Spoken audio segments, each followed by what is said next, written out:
I thought today a lot more energy. I think maybe yesterday a little bit nervous.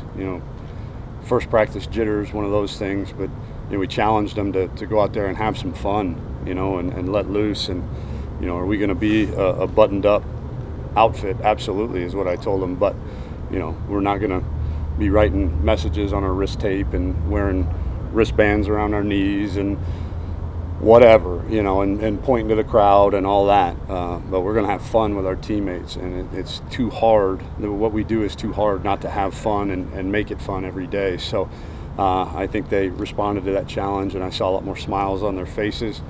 And we are practicing without pads, just from a positivity standpoint, practicing without pads.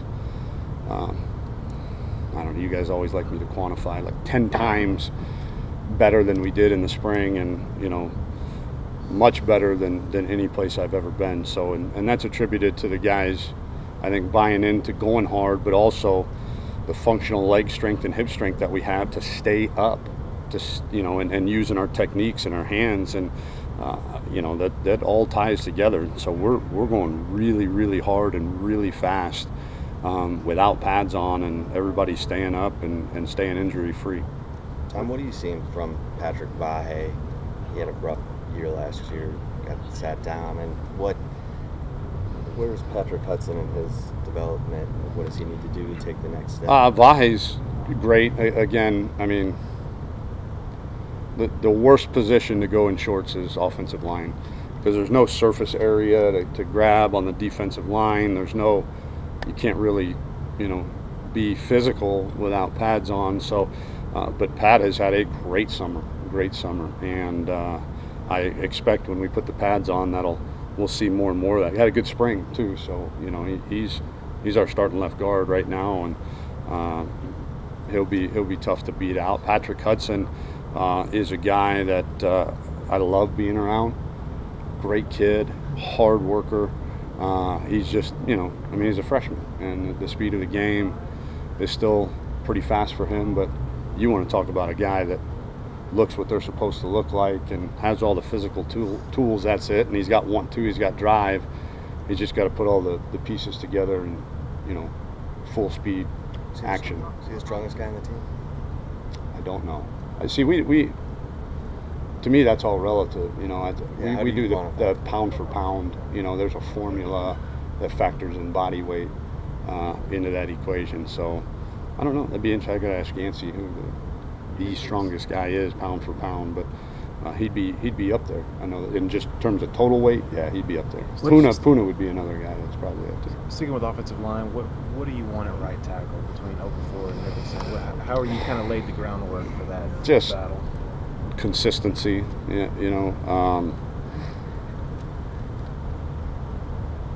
so both of them have deficiencies right now. Tristan's is physically limited at times because of how long a levered guy that he is. He gets his body out of position at times. So, but he's always in the right spot. He's always on the right person. It's just executing at the point of attack, and I think and he's gotten better and will continue to get better at that. Where Denzel is a very fluid, long athlete. He's got some strength and power. His is just much like Pat. It's the speed of the game and going to the right place at the right time with the right technique and putting it all together. So just consistency is the biggest thing, and improvement in their deficiencies. The severity of Kirk's hamstring, could he be out a good long while? No, I think we're hoping by Monday of next week is the hope, and that's, again, barring any setback. We were hoping yesterday and kind of had a little minor setback, and we didn't want to push him through it and have a 4-week setback, and so hopefully we can get that thing back full strength by Monday. How have you seen Deshaun Elliott? Oh, leaps and bounds. I mean, I think the guy, and we've had these conversations, so I'm not telling you anything I don't tell him. When we first got here, I think he was more concerned about being liked than he was about leading the team. and he's done a 180 from that. He's a really, really good leader right now, and the guys respect him. And again, if you're not a hard worker, you can talk all you want, and guys are going to roll their eyes at you. But right now, he's walking the walk in terms of work ethic, and very articulate and vocal guy, and kind of has a knack for saying the right thing at the right time. Does Chris Got time Brown for two more? have an ability to play corner or safety or nickel, or is he a specific guy? I don't know yet. You know, he's still really young, and but he's a physical guy that'll hit you and has some man cover skills. I think his best position is nickel.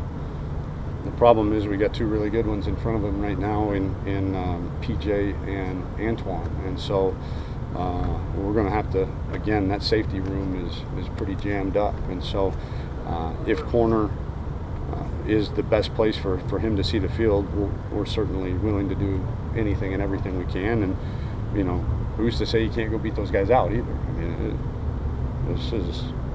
there's nothing solidified at this point. Coach, how's Gary Johnson been looking so far, and how do you see him maybe fitting in going forward? Can really run.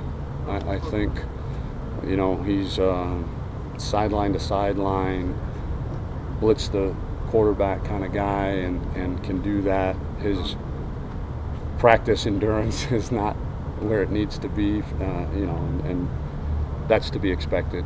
And so we got to put some weight on him. He's got to continue to get some mass on him. You know, he came to us at I think only 214 pounds or something like that. So he's up in the low 220s right now. But you know, to play will linebacker, that's still probably a little bit light. But I think he'll have a role for us just because he will hit you and he can run.